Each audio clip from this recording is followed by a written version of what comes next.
వచ్చేసింది మీ అరుణా చామర్తి ముట్కూరి మరో మంచి వ్యాసంతో. మీ ఆదరాభిమానాలను సదా మాకు ఇలాగే అందిస్తూ ఉండండి. లైక్, సబ్స్క్రైబ్, షేరు చేయండి. మంచి కామెంట్ ఇవ్వండి.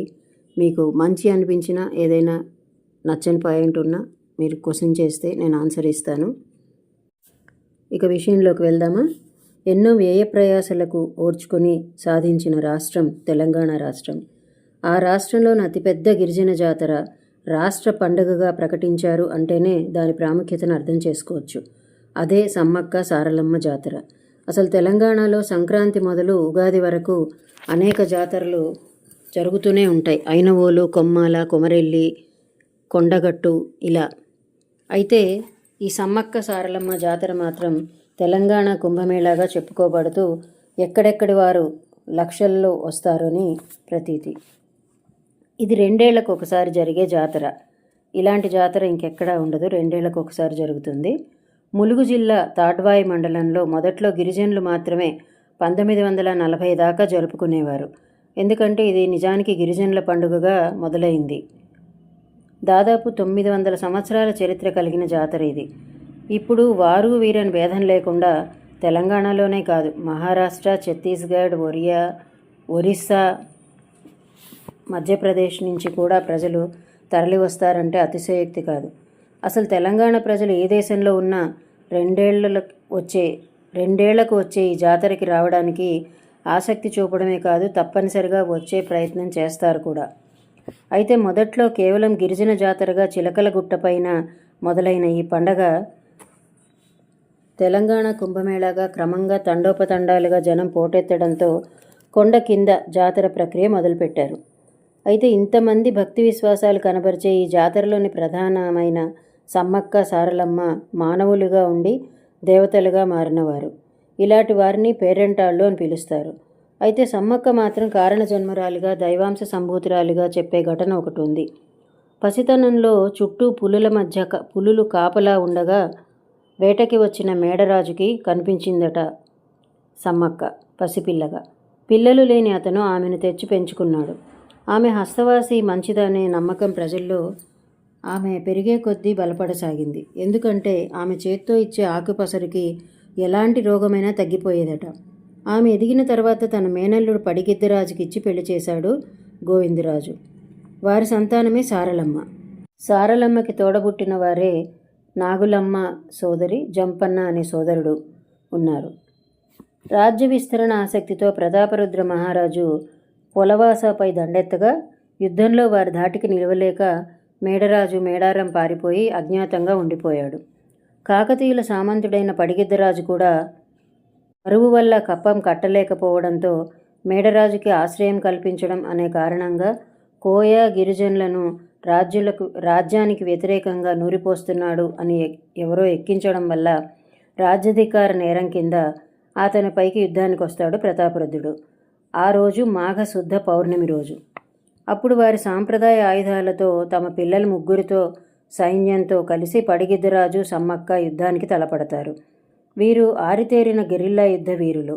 వీరోచిత పోరాటం సలిపిన కాకతీయ సేనల ధాటికి తాళలేకపోతారు.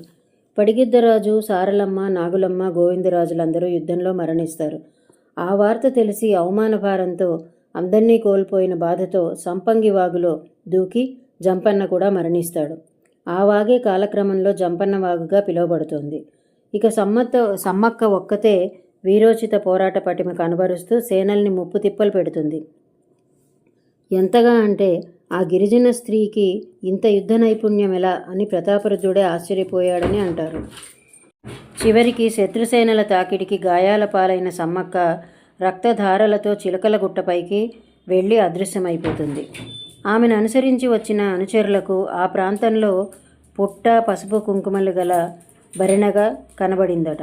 ఆ రోజు మాఘశుద్ధ పౌర్ణమి కావడంతో సమ్మక్క జాతరగా నాటి నుంచి కుంకుమ భరిణనే దేవతగా భావిస్తూ జాతర చేస్తారు.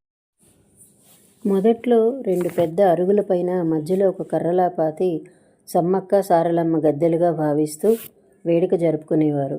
3 రోజుల్లో మొదట సారలమ్మ వస్తే 3 రోజుల్లో మధ్య రోజులో తల్లి సమ్మక్క వస్తుందని భావిస్తారు.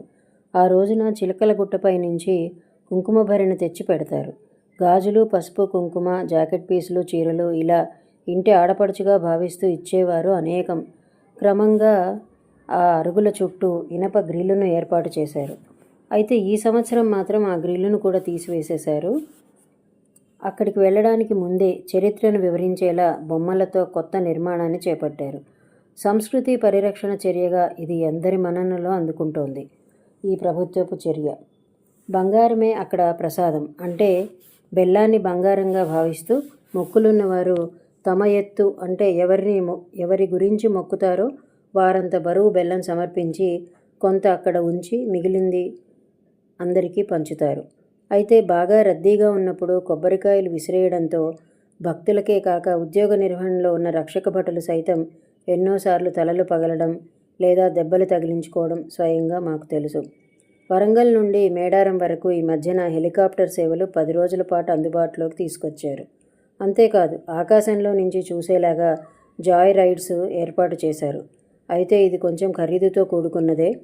హెలికాప్టర్లో అయితే అరగంట ప్రయాణం వెళ్ళడానికి, అరగంట ప్రయాణం రావడానికి, మరో అరగంట అక్కడ చూడటానికి విఐపి దర్శనం లాగా చేయటానికి 36,000 అయితే జాయ్ రైడ్స్ మాత్రం 8 నుండి 9 నిమిషాలకి 6 నుంచి 7,000 తీసుకుంటున్నారని తెలుస్తోంది. ఈ జాతర సందర్భంగా ఆ సమయంలో అక్కడ దుకాణాలు పెట్టిన ఎందరో వ్యాపారులు అత్యధిక లాభాలు పొంది ఆర్థికంగా స్థిరపడిన వారు ఉన్నారంటే అతిశయోక్తి కాదు. మేడారంలో నివాసం ఉండే ప్రజలు తాము లోపల సామాను సర్దుకుని ముందు వైపు ఒక గదిని అత్యంత ఖరీదుకి అద్దెకివ్వడం కూడా జరుగుతూ ఉంటుంది.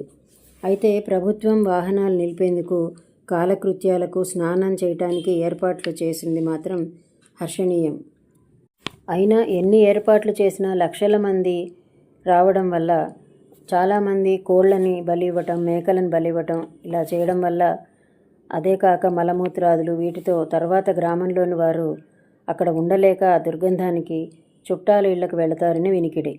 ఆ దుర్గంధం ఎలా పోతుంది అంటే, అయితే అది మహత్యమో బెల్లం నైవేద్యం కలిగించే వేడి వల్లో తెలియదు కానీ ఎక్కడా లేని వాన ఆ ప్రాంతంలో మాత్రం కురిసి జాతర తర్వాత ఆ దుర్గంధాన్ని మటుమాయం చేసేస్తుంది, అదంతా పారద్రోలుతుంది అనేది మాత్రం జగమెరిగిన సత్యం. ప్రతిసారి ఇది జరుగుతున్న కాదనలేని నిజం. ధన్యవాదాలు.